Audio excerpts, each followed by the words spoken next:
natuldukan na talaga itong problema dyan sa PCSO. Ang dami ng administrasyong dumaan, hindi na-solve yung problemang yan. At hindi nabulgar yung korupsyon na yan sa panahon lamang ni Presidente Duterte. Lahat ng mga korupsyon sa previous administrasyon. So, paano malalaman ng ating gobyerno yung totoong kinita ng STL operator? Wala. So, they're just gonna take their word for it. Pag sinabi ng STL operator, ang kinita ko lamang itong buong buwan na ito, kunyari lang, is 1 million pesos. Kunyari, Bulacan. Sabihin ng PCSO, hindi ako maniniwala, magpapadala siya ng inspektor para mag-inspect. Malaking sweldo ng mga inspektor, ha? Eh, ang siste itong si inspektor, nakikipagsabuatan sa mga STL operator.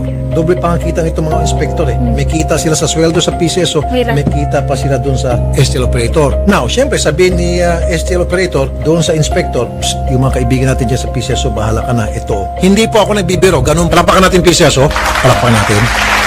Now, alam niyo po, ang PCSO, isa pong ahensya ng ating gobyerno na malaki pong naitutulong sa mga mahirap nating kababayan. Every single day, hundreds and thousands of people line up at nabibigyan po ng tulong pinansyal at medikal. Kami po ay makapag-witness niyan dahil yung mga ibang hindi alam na yung mga services na binibigyan ng PCSO at napupunta po sa amin, pinirefer po namin sa PCSO at nagpa-follow po kami sa kanila, sinasabing yes, nabigyan silang tulong. And we're not talking of barya-barya. Pag tumutulong pong PCSO, thousands, by the hundreds of thousands pa. Yes. Kuminsan milyon pa. Lalo pa kung halimbawa yung pong humingi ng tulong ay kailangan ng chemotherapy, dialysis, kailangan ng pangmatagalang gamutan, kailangan ng mga antibiotics. Talagang yung PCSO nasa frontline yan pagdating sa mga ganong klaseng tulong. Ayaw tanggapin ng customer kasi punit.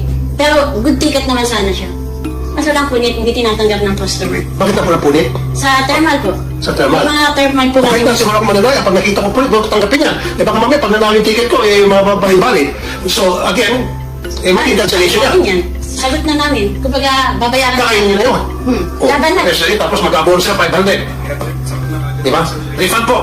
Hindi ang papayag.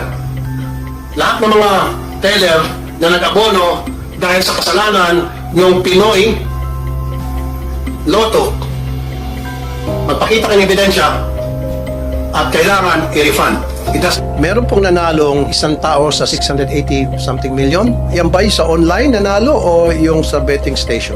Yung mga previous years, meron pong nangyaring ganyan kasi mismo ako yung nakakita nun. Yung isang checker sa accounting, nakita nga na meron parang gano'n na nag-fake. No, this is yung una, yung 640. Kayo naman, relax lang. We'll get there, we'll get Sa iLotto ba ito o yung sa Lotto Agent Station? Last night po, Mr. Chair, it was 698 million. I need to know kung sino yung nanalo. Katropa nyo na po yung nanalo. Totoo yan. Kailangan ko yung pangalan, identity ng nanalo. Especially sa iLotto pala siya nanalo. Kasi 30 million na po ang ininvest ng tropa ninyo para manalo doon sa 690 million na yan. Gusto ko malaman yung identity ng taong yan para makagawa kami ng mga research, hire ako ng private detective para masiguro na hindi connected sa tropa ninyo itong nanalo. Pag halimbawa, after mag-hire ako ng private detective at na-trace, lumitaw sa ginawang investigasyon, kasamahan nyo dyan sa PCSO, itong nanalo. So being a teller, so meron ka alam. Ako po si Zinaida Salvador, 23 years Lotto teller, Makati po. Nagsalita kanina si Mr. Robles kung Sir, translation. yung mga previous years, meron pong nangyaring ganyan kasi mismo ako yung nakita nun. Let's play Lotto, PCSO Lotto. Lumitaw na din ang isang teller ng PCSO outlet, na ginawa na lang daw dahilan ang mga cancellations para hanapan sila ng butas at mapilitang tanggalin sila at tuluyan mawala ng hanap buhay. Narito ang kanyang kawawang paglalahad. Yung isang checker sa accounting, nakita nga na meron parang gano'n na nag-fake, nagka-cancel, pero yung naka-insert na ticket sa ilalim is not good ticket. Ngayon, ang problema po namin, hindi naman po lahat. Ilan ang mga Lotto outlets? Kumbaga, dapat hindi nila lahat. Yun, meron talagang gano'n. Meron na nangyari noon. Matagal ngayon eh. Mga alam ko nasa ano pa yan kami, Quezon City. How long was it, ma'am? Ilang taon na nakaraan? 2005, 2007, I think ganun. So after 2005, wala na kayo alam na nangyari? Wala na akong narinig. Ano Pero yung sabi nila, meron daw din pang nangyayari, may nagre-reklamo pa.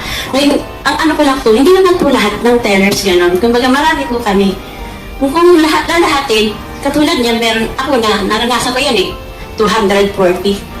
Ang sahod ko 400, minus 240. Diba? Ano na nangyayari? Bali, ang machine po ngayon, napaka-sensitive. Tapos meron po mga, minsan may mga errors po na hindi namin kaya. Hindi namin kaya Kumbaga wala kaming... Yan yung control. Wala kaming control doon.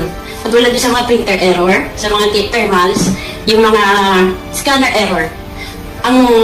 Ewan ko kung alam na nila yun, yung loob ng glass cleaner, pag yun nalagyan ng alikabok. Pag once nagpasok ka ng card, pag akyat ng alikabok, babasahin niyo kung saan siya tumapat.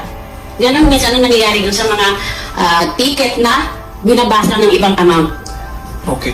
And because of that, nagkakaroon ng cancellation. Opo. I mean, kayo ay, yung sasabihin kanina ni Ms. Javier, hinikitan hanggang sa ma-terminate. Kayo sa punta. Nung nagtanong naman po ako nung nakaraan sa accounts, tinanong ko po yan, ang sagot sa akin ay, yung one day po na, ay yung kumbaga pag lagi na lang daw nagka-cancel, yung sa cancellation naman po, medyo hindi naman sila, kumbaga, kami yung magsasuffer. Sa cancellation kayo magsasuffer. Oo, magsasuffer. May babawas po sa sweldo nyo. So, bawas sa amin yun. Kasi hindi rin naman i-carry lahat ng agent eh. Katulad nun, meron akong, kasi may mga GCs po ako ng mga tellers. Meron doon, 6,700 inabunuhan niya. Meron 1,002. May mga records po ako nun. May mga, yun nga po ang hirap po doon sa mga, yung printer error, yun ang hindi namin kaya. Pero yung kunyari, nagmamanual lang kami, magkakamali kami. Pwede namin sagutin yun. Pero yung mga printer error, yung mga thermal error, ang hirap hindi namin control. Wala kami control doon eh. Okay. So, 23 years po akong teller, pero ngayon lang ako nakaranas ng ganyang kalalaking so, Baga ng hirap. aware kayo doon? Yung sinasabi po ni Ms. Salvador, yung mga Bagong-bago po yung ating PLS at we have referred the matter to them. At yung pong mga sinasite namin po ay nakadokumento po which prompted us. Yun pong sinasabi nyo ay we will have to look into yung isolated cases na yun. Pero ang nakita namin talaga, without even checking yung maliliit po, yung wholesale cancellation po. Yung po ang meron po namin nakita. We got the top 10. Tapos nangyayari lang po yung cancellation sa 2D and 3D lang po. It's not your word. Pero yung pong tinignan namin, ang majority po lang, nakita nyo 6 digits hindi nagkakamali. Meron po yun yung tinignan namin, bakit ka nagkakamali sa 2D and 3D? Sa 6D hindi ka nagkakamali. Wala ho, 0 ang 2D, 3D. Kasi malaki ho ang premyo ng 6D. Hindi ho kayang labanan yun. Yun ho ang naging explanation over the years. So yun ho talaga ang naging reason namin. Yung mga, kita nyo, 14,000 yung cancellation, 9,000 yung pumasok. Paano naman ho yun? So yun ho, indicative na yun na yung ng 4D tsaka 6D hindi nagkakamali. Bakit doon namumukod tangi lang ho doon sa 2D and 3D? Ms. Javier? GM, may we suggest po na yung mga grabe po yung cancellation, di dapat po yun sila ang tineterminate at saka po, sila na lang po yung binablock, pero huwag naman po yung lahat, kasi yung mga iba naman po talaga, kami ho, takot kami na yung mag-cancel po. Hihilingan na lang po namin sana na kung may kasalanan po yung isang agent, dapat po ipatawag siya kasi nagsasuffer po yung karamihan dahil po dun sa kanilang kasalanan. I agree with that, Mr. Robles. So, yung sabi nyo kanina, identified yun din daw yung sabi mo yung lugar at mga lotto agents na palaging nagkaroon ng cancellation. Then, yun dapat ang patatawag nyo, yun dapat ang i-terminate nyo yung kanilang kontrata. Bakit yung 2,000 nadamay? Ano po ito, ma'am? Tapos po yan ng mga tickets na hindi namin ma-cancel kasi nga, dahil nga po sa yung walang cancellation, ang problema po dyan sa scanner. Scanner. Okay, hindi ko maintindihan to. Alam mo, Ang taya, sa 310, ang taya lang dyan is 10 pesos, nagiging siyang 310. Binabasa po wala naman siya nakaguhit, pero binabasa yung 300. Ganun po. So- Ito po naman yung sa scanner. so scanner ang may Ito. problema. So, kung yan ang taya mo is, magkano rin ang taya? Ang taya ay 10 pesos lang. 10 pesos. Dalawang 10 yan, yung isa naging 300. Okay, dalawang 10. Opo. And ay, 210 isa. Opo. Ay, bali, parang may binasa siyang isang 300, isang 200. Ito naman po yung sa printer error. Ay, sa thermal error. Printer error din, kasama na sa thermal. Okay. Na ayaw tanggapin ng customer kasi punit. Pero good ticket naman sana siya. Kaso lang punit, hindi tinatanggap ng customer. Bakit ako napunit? Sa thermal po. Sa thermal? May mga thermal po Kahit na siguro ako mananaya, pag nakita ko punit, huwag ko tanggapin yan. Baka mamaya, pag nanalo yung ticket ko, mababahin-balik. So, again, mali cancellation yan. yan. Sagot na namin. Kumbaga, babayaran Kakain nyo na yun. Oh. Laban na lang. Yun ang mga legit na cancellation. So, maraming dahilan. Yung sinasabi niyo po, naintindihan ko kayo, Mr. Robles, may mga gustong lumakad, gustong labanan, nagigirila kung tawagin, against PCSO. Okay, legit yun. Dapat yun ang mga parusahan. Huwag yung mga talagang honest to goodness na pagkakamali. na At saka- hindi na beyond their control. Tulad nun yung... Tsaka po yung, kumbaga bigla kasing nagkaroon ng cancellation, wala man lang leeway na pwede kami tumawag. Kunyari may cancel kaming malaki, pwede sana namin itawag sa hotline. Kahit pagtawag sa hotline, wala eh. Makorek. Wala eh. Okay. Ayun, binigyan sana silang leeway yung pagkakataon na para maayos yung problema tungkol sa cancellation. Kasi ang nangyari, kapag wala ng lunas referendum, sila ang umabono. Tama ba? Kami po. Kayo umabono. Tulad nito, ang may problema yung printer, may pagbasa ng printer. Oh, cancellation yun. Sila nag-abono. Siyempre sabihin ng mananaya, hindi naman yung tinaya ko, bakit ako bigyan ng ganong ticket na mali? Of course. Cancel na yun. Kasi sabihin ng tao, hindi ko na ituloy yung ganun ko. Abono sila. So yan dapat ang i-correct ninyo, hindi yung i-correct by way of terminating their contracts. Ay, hindi po termination yung po. Ang ginawa namin, i-stop po muna namin yung reimbursements, cancellation process namin. Kasi na yun nung with a large volume po, kung 500 to 600,000 a day po, very telling po yung kasi po. Pero you're right, we will, in fact, yung mga legitimate concerns like oversensitivity, we provided it already. I know. Yung sinasabi kanina, masyado kayo nag-iigpit until such time na ginawa yung rason, yung paghigpit, na hanggang sa ma-terminate sila. Di ba? Miss Pauline, sinasabi niyo. Mr. Chair, hindi po. We cannot coexist without the traditional dahil marami pa rin po talagang nasa traditional. In fact, iba po ang market ng traditional. Iba rin po yung nag-online. I understand. Kaya nga po, sir, if I may, there is always a different market for the online kahit po sa ibang bansa. The traditional, the over-the-counter po is always there. Kasi po ang nature po ng mana natin is very superstitious po yan. Suki-suki po yan. So, we understand that. But we will seriously look at the problems po ng mga legitimate cancellation. Yan po, I will promise you po, after this, we will have to sit down on that. Maybe we put a cap kung saan ang pwedeng... And then if you were to ask me, Mr. Chair, yung mga cancellation na beyond their control na may problema ay PCSO, dapat ma-refund, ma-reimburse yung mga nag-abono. Ibalik yung mga pera nila. Kasi karamihan sa mga pera ay nag-abono. Kasi hindi naman nila kasalanan eh. Bakit hindi? Mr. Chairman, sino ang provider ng system sa Lotto outlets? Ito sa joint venture po. Ano pong pangalan? It's a Pinoy Lotto. So yung Joint venture. yung physical Lotto outlets, yung sinasabi nila na may printer, magbibigay ng thermal paper, ang provider niyan is Pinoy Lotto. So dapat ila-assess din ninyo siya anong performance ng kanyang system kung punit ang thermal paper, yung dust ay nag-accumulate, nasisira yung pagbasa ng mga QR code o whatever, mga 10 pesos, 300 pesos ang lumalabas, software problem yun. Is that your responsibility as PCSO or as a provider's responsibility? Well, yung papers po, if that is effective, then we are to blame. Pero again, kung hindi naman po yun ang reason, we have to look into it if it's really the paper. Kasi sabi ko nga sa inyo, hindi naman po across the board yung nakita namin eh. Very specific Hindi, pero areas po eh. alam ko yung meaning nyo, Mr. Robles, nang nakita ninyo, siguro you looked at your computerized systems, yung online ninyo. Pero ito yung reklamo hindi nyo makikita eh. Yung punit yung papel, mali ang pagka-print, ang nasa lahat, di na nila rin-report eh. Hindi nyo nakita yan sa main office ninyo, imposible na.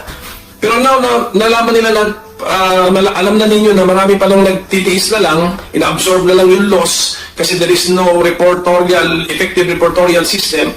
You must put one in place, require it from that provider, Pinoy Lotto. Pinoy Lotto? Dapat galingan ni Pinoy Lotto. Tapos dapat may feature naman ng immediate cancellation. That should be a feature. At the immediate one, yung pagka-place ng bet, either hindi nagbayad yung tumaya o whatever, dapat may feature na cancellation of the bet. Software. May reason.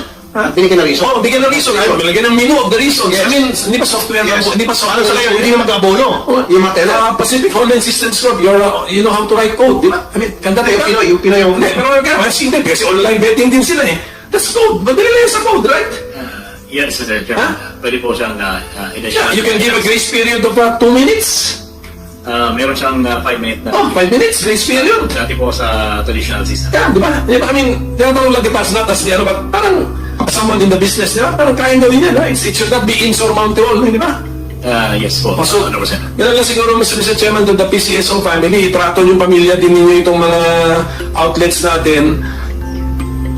Ngayon lang ba sila nagkaroon ng tayo makasalita? Na makasalita na narinig ninyo? Wala ba tayong regular ano? Wala bang wala na intervention ng Senado? Wala bang regular ano kayo? Stakeholders forum or summit? Whatever. Acknowledge AGM Liz Gaboy, siya po ang head ng aming branch operations. He's been here for the longest time. Go ahead, state your name. Sir, I'm Revelisa Gabuyo, the AGM for Branch Operations Sector, handling all the lotto agents po. Sir, kami po in partners po sa kanila. Lahat po ng concern nila, last December po, lahat po ng branch managers sa atin, nag-meeting po sa kanila para to address po lahat ng mga concerns nila. Please understand that we are transitioning into a PLS. So lahat po kami, October po nag-start yan. Marami po kaming naging challenges. So ngayon we are, October lang po. So we are very sensitive po, that is right. Pero po yung sinasabi nilang concerns nila, in-elevate na rin po namin yun sa JD Lotto. So we are addressing po that one. Okay, thank you. Now, doon ako sa nagbumukhang kawawa yung mga teller. Ilan na po sa inyo po monitoring ang na-cancel dahil ang pagkakamali ay sa printer, ang pagkakamali ay sa system? Reported lang po nila ngayon sa amin yun eh. Siguro po may mga na-receive na po kaming about mga 25 lang po na sumusulat sa amin for their concerns na ganun po. Pero, isn't it right? Tama si Senator Coco Pimentel. Na-evaluate niyo po yung provider niyo, yung Pinoy, anong pangalan nun? Yes sir. Sir, we Kung already... kailangan sibakin niyo at magpaano kayo muna, magpabid kayo ng bagong provider. Sir, we already wrote them po regarding these concerns And po. what was their answer? After you said that.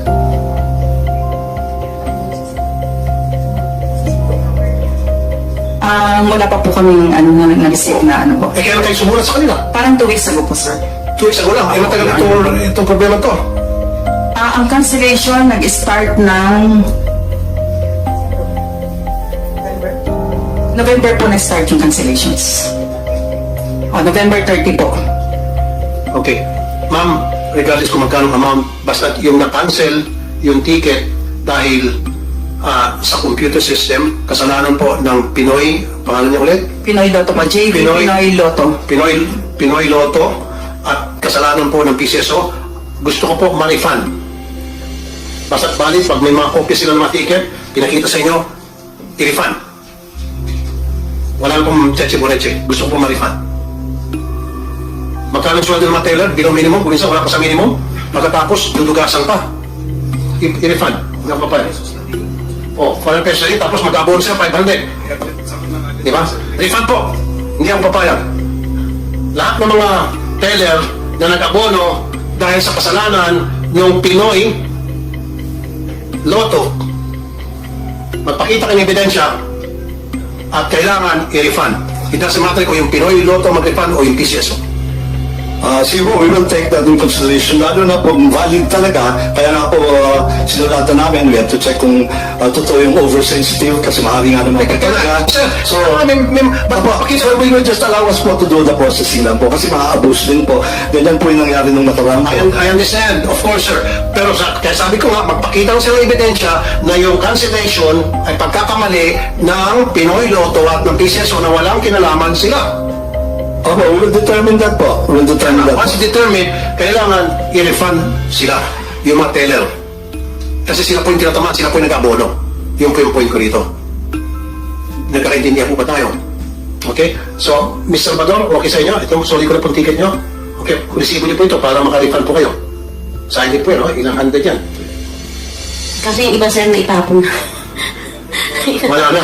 Naitapon Walang problema. Wala na kami po. Wala na, paano yun? Wala bang way na malaman yun, Mr. Robles, sa computer?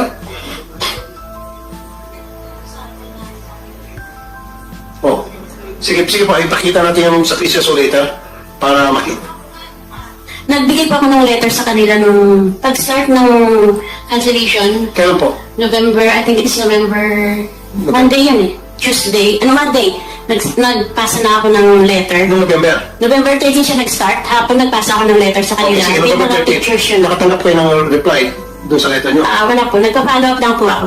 Tapos, ipinasa ako sa gaming department kay... forget the name. Okay. So, in short, nagkaroon ba ng resulta yung pagpapalak niyo po? Wala pa po hanggang Hanggang ngayon? Bali ano daw po, for, ang tawag doon, yung parang for discussion pa. For discussion. O, ayan po. AGM. Nagpalo pa ako kay Mr. Randy. November 13 hanggang ngayon, November, December, January, 2 months na, wala pa rin siyang nakukuha ang kasagutan doon sa kanyang problema. At pinagpapasapasahan siya parang bola. Yes, ma'am. Your Honor, nakipag-meeting po ako sa kanila, if you remember po. Ma'am, yung meeting po natin regarding po doon sa nawala ng machine. Hindi po, marami po yun. Kasama po yung ano. Kasama din po. Meron po tayong minutes niyan, ma'am. Yes, ma'am. Continuous po na nakikipag-usap po kami sa inyo. Lagi ma'am. po yan. Our office is always open po sa inyo. Lagi po yan. Meron po tayong mga minutes of the meeting po yan. Bali, ang meeting po natin noong December 21. Opo. Regarding po doon sa mga nawala ng machine. Tapos, sinama ko na rin yung sa cancellation at saka yung Yes po, Lotto para sa hours. thermal rules. Opo. Pero no more, hindi na ulit ako nag-ano ng letter sa inyo. Opo. Yun lang po. Pero once in a while, nagpupunta ako sa PCSO para ma-clear ko lahat yung mga rumors na lumalabas sa mga FB page. Yes po. Unless kung mayroong mga katanungan pa Senator Coco Pimentel sa susunod na hearing natin, for now I'll suspend this. Iimbitahan ko po yung mga taga-Office of the Ombudsman para kunin natin opinion tungkol dito sa mga violation, glaring violations, matter of fact, na ginawa ng PCSO, kung meron bang mga kasuhan dito sa graft and corrupt practices. So, mas maganda magsalita yung Office of the Ombudsman. Yes, Senator Coco. Okay, kanina Mr. Chairman, na-establish natin na sabi ng PCSO may kapangyarihan sila to use a certain fund to augment the price, the jackpot. Do you also have the power to access a certain fund to reimburse these tellers na naapektuhan ng ating these well-documented cases of loss not due to their fault or negligence but due to the system, fault in the system? Can you do it? Di abot na 1.7 billion yan, tulad ng in-augment ninyo sa prize funds. Are you asking the chairman? I'm asking them if they believe that they have the power to set aside funding to compensate our tellers. Senator Coco, kasi nasa bagay mo chairman, kasi kung binigay ka chairman, pasagutin natin. Kung hindi, are you addressing that question to Pwede si chairman, pwede si GM. Those are familiar with their losses. Kasi naka-aside si GM na legal basis to augment the price fund. Okay, sige, Chairman, would you like to answer the question? Please. Minority Leader? I would like to suggest that since these are operational concerns, actually, not really policy issue yet. It's a matter of finding funds where we can help the Lotto agents who suffered certain damages. These are concerns that should be addressed by the finance people, accounting, budget, and maybe in consultation with COA. Then when the consultation is done and it needs court action, then we will act on it. Pero siguro naman offhand, if you can, you have the guts to augment your jackpots by 1.7 billion, you can set aside fund to compensate the real damaged tellers and Lotto operators. Of course, ang understanding natin kanina is aware kayo that some are gaming the system, trying to game the system. Hindi kasama sa usapan yung mga yun. Okay? Ito yung mga kasama sa usapan natin, yung sila Miss Salvador na kitang-kita nyo naman from experience, yung real life experience yun eh. Okay? Yun ang, basta look for that fund. At i-announce nyo na there is that fund so that you can help them. Kaya nyo na yung 1.7 billion, ang laki doon, to augment the jackpot prices. Kaya din nyo po ito. I'm sure. Yes, Mr. Chairman, I fully agree with this statement. And Total of 1.7 billion pesos, tinamaan na po lahat. Less than a month. Mananaya, ang bilis na manalo ngayon sa PCSO, especially na the fact na hindi naman pwedeng sabihin kung sino yung mga nanalo, pwede naman nila itago. Plus, pagdating po dun sa online, sila naman may control ng computer system na yan. So, madali na nilang i-hocus-pocus. Yun po yung sinasabing hinaing ng marami mga mananaya. Kawawa pala talaga yung mga mahihirap nating kababayan, na bumibili ng Lotto ticket araw-araw, sa loob ng mahigit 2 dekada, at sobrang dami ng despiradong manalo kahit sumusugal sa walang kasiguraduhan. At bakit kailangang taasan ang bet money at umabot halos 1.7 bilyong peso, ang napanalunan sa loob ng isang buwan? Talagang malaking palaisipan. Ito kaya ang dahilan bakit edited ang picture ng laging nananalo. Oo, Andyan na tayo sa rason ng PCSO na for security purposes sa mga nananalo, pero ayon sa isang witness, bihira lang daw nananalo dito, at kung meron man, ay mga kasabwat pa din na tropa nila ang pinapanalo, o kaya laging may mandatory SOP, o balato sa mga tauhan ng PCSO, kaya laging panalo sila lagi dyan sa loob. Talamak na ang korupsyon sa PCSO sa pamagitan nito mga nabigay ng pagkisa tulad ng STL. And in a few days, sabi ng palasyo, i-identify ng Malacanang ang mga korap na mga opisyalis o mga personalidad dyan sa PCSO. Alam niyo po, ang PCSO, isa pong ahensya ng ating gobyerno na malaki pong naitutulong sa mga mahirap nating kababayan. Every single day, hundreds and thousands of people line up at nabibigyan po ng tulong pinansyal at medikal. Kami po ay makapag-witness niyan dahil yung mga ibang hindi alam na yung mga services na binibigyan ng PCSO na pupunta po sa amin, pinirefer po namin sa PCSO at nagpa-follow po kami sa kanila, sinasabing yes, nabigyan silang tulong. And we're not talking of bariya-bariya. Pag tumutulong pong PCSO, thousands, by the hundreds of thousands pa. Yes. Kuminsan, milyon pa. Lalo pa kung halimbawa, yung pong humingi ng tulong ay kailangan ng chemotherapy, dialysis, kailangan ng pangmatagalang gamutan, kailangan ng mga antibiotics. Talagang yung PCSO, nasa frontline yan pagdating sa mga ganong klaseng tulong. Palakpakan natin PCSO. Palakpakan natin. Now, pumasok sa eksena itong STL. Lingid sa kaalaman ng marami, of course, maliban sa mga taga-PCSO, halos lahat ng mga operator ng STL ay mga waiting lord din. Mga kilala at sikat na waiting lord at gumagamit lamang ng dami na para makakuha ng prangkisa sa STL. Diyan nag-uumpisa ang tinatawag na korupsyon. Ganito po yan. May nabasa kasi akong article many years ago tungkol sa STL. Yung STL po hindi katulad yan sa PCSO. Yung STL po binigyan ng prangkisa yan ng PCSO para makapag-operate. Pupunta ka sa loto, bibili ka ng ticket. Pag bili mo ng ticket, pag once na pinasok yung betting ticket mo, mag-register agad yan, yung perang itinaya. Yun, pwede na agad tataksan yun. Unlike sa STL, kabo, umiikot na may ID, kumukolekta. So, paano malalaman ng ating gobyerno yung totoong kinita ng STL operator? Wala. So, they're just gonna take their word for it. Pag sinabi ng STL operator, ang kinita ko lamang itong buong buwan na ito, kunyari lang, is 1 million pesos. Kunyari, Bulacan. Sabihin ng PCSO, hindi ako maniniwala, magpapadala siya ng inspektor para mag-inspect. Malaking sweldo ng mga inspektor ha. Ang siste, itong si inspektor, nakikipagsabuatan sa mga STL operator.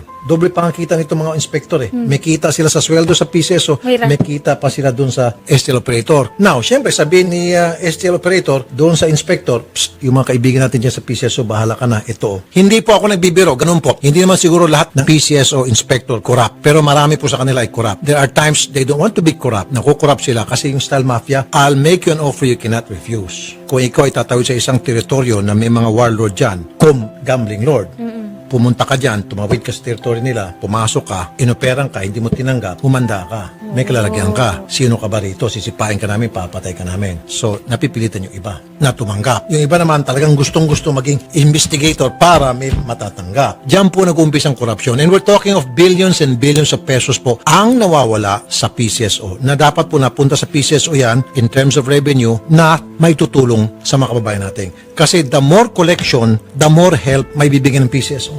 Diba? Mamaya meron akong suggestion base dun sa nabasa ko article many years ago kung paano talaga ma-stop itong pandaraya ng mga taga-STL na ito. And magpapatawag na investigation ang Kongreso and ang chairman po ng Games ay si Congressman Eric Yap. Siya po yung first nominee ng ACT-CIS party list. At siya po, 10 ng mga kanyang kasamahan sa Kongreso, mag-umpisa ng investigasyon para alamin kung ano ba talaga ang ugat ng korupsyon at tutulong kay Presidente na matukoy kung sino talaga mga korap dyan. Kailangan maimbestigahan ito, kailangan mabulgar lahat ng mga kalokohang involved. Eric Yap, magandang hapon po sa inyo, Kong Eric. Magandang hapon po, Sir Rafi. Nakarating kasi sa aming impormasyon na ang Kongreso raw ay magpapaimbestiga na dito sa talamak na korupsyon na nangyari sa PCSO na dumadaan sa machine. Meron sana akong suggestion, Kong Eric, siguro makakatulong ito sa inyong gagawing investigasyon. Kasi ang sinasabi ng halimbawa sa Pampanga, kunyari yung STL operator dyan, ang kinita namin ngayong buwan na ito is 1 million. Sasabihin nga ng PCSO, sige 1 million, magbayad ka ng tax out of that 1 million. The following month sabihin na, hindi, ang kinita lang namin ngayon, mahina, 500,000. 1,000. So, sasabihin ng PCSO, sige, dyan tayo magta-tax. So, wala magagawang PCSO kung hindi paniwalaan. Meron sila supposed to be na tinatawag kong Eric na inspector to inspect, to monitor, na to make sure tama yung dinideklara. Pero kaso, nakikipagsabuhatan itong mga PCSO na inspector. Ang suggestion ko sana kong Eric, why don't we make a quota? Kasi pretty much, alam na kasi noon pa kung magkano ang kongreso na isang bayan. Halimbawa, Pampanga, noon pa man, alam na nila, naglaro yan sa from 5 million to 6 million to 7 million a day. Ganun yan eh. Tama. So, ilagay na lang natin round of sa pinaka-average. Kung halimbawa, maximum 6 million, pinakamababas 5 million. Average na lang natin ng 6 million or 5.5 million. Doon magtatax sa 5.5 million, 20% quota. So, ibig sabihin, every month, ito dapat ang inyong i-remit na tax based on the 5.5 million na kinota namin sa inyo, whether you like it or not. Kapag hindi ka makaremit ng ganitong amount, then aalisin ka namin, maglalagay ng ibang franchisee dahil nanluloko ka. How's that, Kong Eric? Para sa akin, Sir Rafi, maganda po yung inyong suggestion at yan po ay linista na po natin yan at gagawin po natin yan at imumungkahi po natin yan. Yung yun naman mga kinikita, tama ho kayo. Kahit na sasabihin nila ganito lang at kung gustong ng inspector, papaniwalaan nila, ilalagay ho nila kung ano lang ang sabihin ng STL operator. Pero meron po tayo mga ibang mga datas na hawak na galing rin naman sa mga matatagal na sa STL at malayo rin kasi yung data na yung mga ingreso, malayo ho yung halaga kumpara sa rinirinis lang at sinasabi lang nila. Ayun. Meron po mga balita na karamihan daw dito sa mga STL operator, Kong Eric, hindi pa raw nagre-remit. At yung iba pang araw, 2 years ago pa na utang sa PCSO para sa tax, hindi pa raw naibabayad. May mga ganun daw po na nangyayari ngayon. Ayun, Sir Rafi, siguro medyo limitahan ko lang muna yung masasabi natin yan para pagdating ho, hindi alaman muna ng mga papatawag natin, yung mga itatanong natin at ano pa ho yung ating patutunguhan sa investigasyon. Last na lang po. Kong Eric, sino-sino po yung mga ipatatawag po ng Kongreso sa gagawin po ninyong investigasyon dyan sa Kongreso tungkol dito sa anomalya sa PCSO? So, yung mga papangalanan ng Presidente, yung mga sila GM, yung mga dati pong GM, at yung mga iba pa po, katulad sa PNP, kailangan po natin ang tulong ni